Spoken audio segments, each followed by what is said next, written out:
Hello everyone, welcome back to the channel. Today I'm going to show you how to wear multiple hairs in Roblox. Alright, the first thing that you need to do is to open up your favorite browser. It could be on your phone, desktop, computer, or any device that has a browser. If you're using a phone, make sure that you use the desktop version. Alright, for example, this is your phone. You just want to go ahead to your phone's browser settings right here at the top right, and make sure to select the option to use the desktop browser version. Alright, now once you have that set up, just go ahead and type in roblox.com.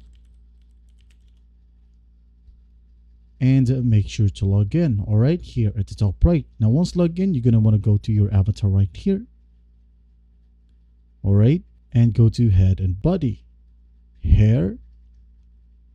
Right, as you can see here, I can only use one. All right, now if you want to use multiple, or should I say two hairs, well, this is what you're going to do. All right, for example, I want to use these two, like the blonde spiked hair and the this one, pal hair. So what we're going to do basically is just right click on each hair, then open link in a new tab.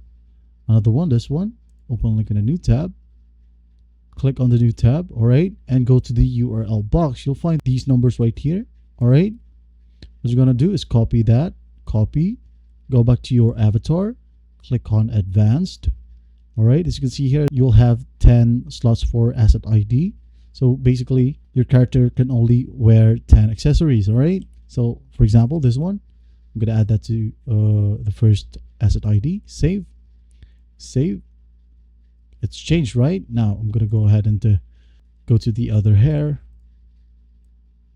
Copy. Go to the avatar again in advanced and put it in the second asset ID. Hit on save. Overwrite. And there you have it, all right? As you can see, it's pretty easy. And well, I hope this video helps, and please don't forget to share this video to your friends. And if you find this video helpful, please leave a like and subscribe. Thank you for watching.